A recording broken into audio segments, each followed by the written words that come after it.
If you're just getting into Figma, one of the things you might be asking yourself is, how do I create more interactive prototypes?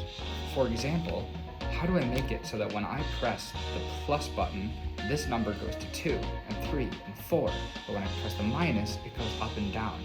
Or even, how do I get it so that on my total price sheet, I actually get the plus and minus on the quantity to change my total amount of money? Well, if you're asking those kinds of questions, you are in the right spot. Welcome back to the Fignoob to Figmaster YouTube channel, your one-stop shop for everything Figma. Today's video is going to be a two-parter. In part one, we're going to talk about updating quantity based on this plus or minus logo.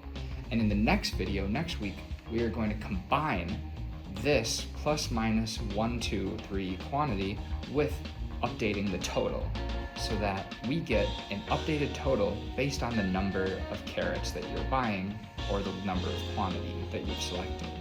So if you're interested, let's get started. All right, so this is going to be a really fun example and something that took me a really long time to figure out. So hopefully by me going through this with you guys, it won't be as long and you guys will figure it out really quickly. So overall, it's pretty simple. We have a number and we have up and down. We don't have to worry about it going multiples of anything or division. It's just addition and subtraction. So let's get started. The first thing we're going to do is open up the variables.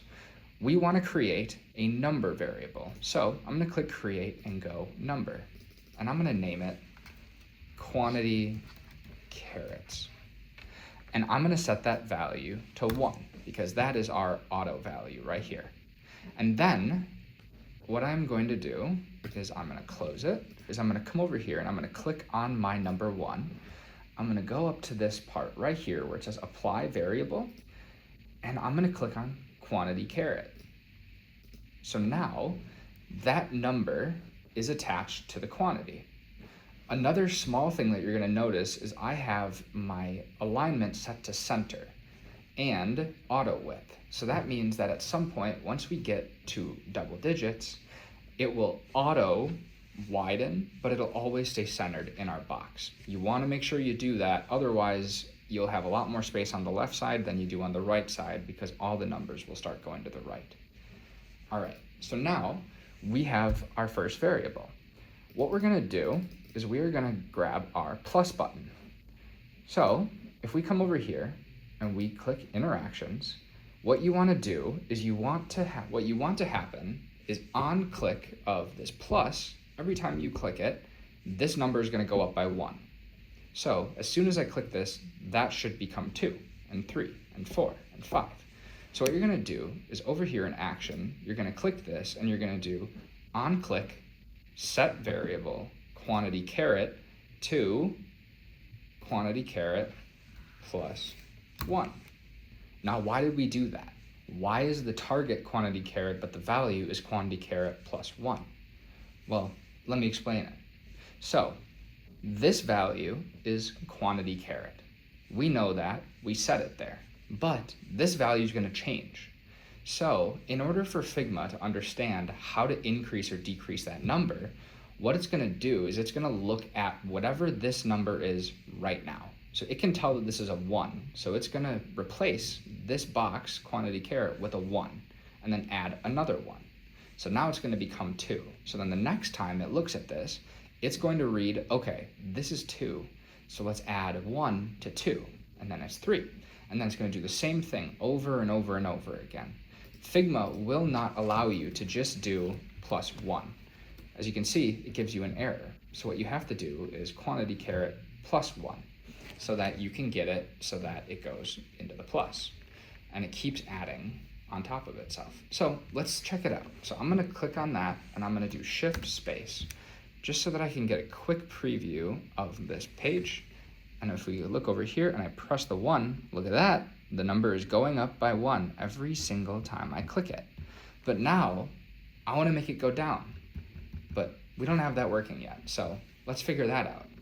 Now, I'm going to quickly give you guys a second to try to figure out how to do it on your own. I'm going to give you 3, 2, 1. All right, If you were able to figure it out, make sure to let me down in the comment section down below, and let's get started on how to do this minus section. So what we're going to do is going to be virtually the exact same thing, barring one difference. So on click, we're going to set our value. We want the variable quantity caret to be quantity caret minus 1. That's the only difference. So every time it's going to look at this 1 right here, whatever number this is, and just subtract 1. So the one on the right is going to add 1, the one on the left is going to subtract 1. And remember, we have to put the quantity caret on there because if we don't, it's not connecting to anything. It's not associating what number it needs to be subtracting by. So quantity caret minus 1. And we're setting quantity caret to whatever it is right now, minus 1. So let's take a look and make sure that it works properly. All right, so we can still add, but now let's subtract. Perfect.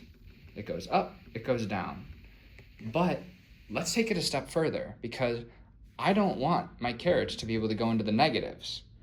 So let's go back here and let's look back at our interactions. So we're gonna do something a little bit more complex here. So set variable, quantity caret, quantity minus 1, that's all well and good, but I don't want it to go below 0. So let's make things a little bit more complex. I am going to add a conditional statement. Now this conditional statement is going to be what allows us to check whether or not that number can go further down or not. So let's start fresh. We have no interactions here anymore. So I'm going to click on action and I'm going to create a conditional. So let's go if quantity caret is greater than, see how you have all these options, equal to, not equal to, greater than, or equal to. We're going to click greater than because we only care if the number is more than 1.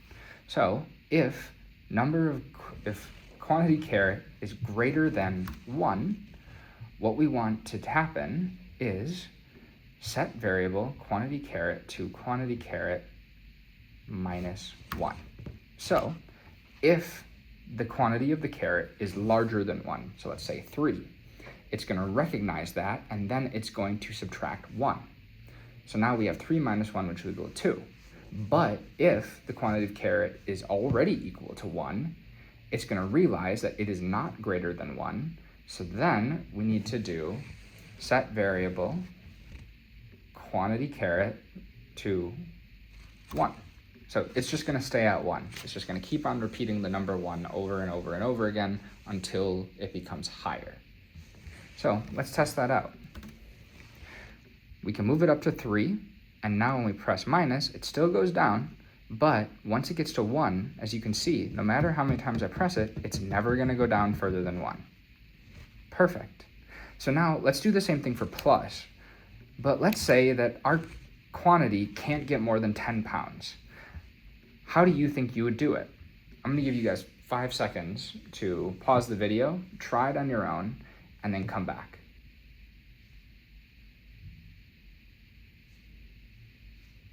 All right, so 5 seconds is over. Let's get into it. So I'm going to create, and I'm going to move pretty fast here. So I'm going to create a conditional. I'm going to come over here and I'm going to say if quantity of caret is equal to 10, set variable quantity of caret to quantity of caret to 10. Now, else set variable to quantity of caret equals quantity of caret plus 1. So I did this one a little differently. In the last one, I did plus or minus. I did greater than. On the last one, I did greater than. On this one, I'm doing it a little differently to show you guys that you can do it multiple ways and it'll still work out in the end. So all it's checking is if the caret quantity equals 10, it's just going to keep repeating 10. It's going to keep on giving me the number 10. But if it doesn't equal 10, it's going to add 1 to it every single time until it gets to 10. And then once it reaches 10, it'll just keep on giving me 10. Now, this doesn't account for if the number becomes over 10. Now, that is when you'd want to use greater than or equal to, because then you can prevent it from going over. You can actually use, you could have done if the quantity is less than 10, then move forward with it by adding 1, but I wanted to show you that you guys could do it differently. So let's check it out. Shift space. So now if I go up, it continues to add until we get to 10, and now it won't let me go any further. But if I press the minus button, it won't let me get below 1. So I think that's pretty cool. And in the next video, we are going to be working on trying to combine whatever this number is with this total number to give us an updated total on the next page. Keep an eye out, make sure to keep an eye out for the next video. I look forward to seeing you there. Bye-bye. If you're interested in downloading Figma, go to the link in my bio and try it for yourself for free. And if you liked this video and want to see more videos just like this, make sure to like and subscribe to the Fignoob to Figmaster YouTube channel. See you next time.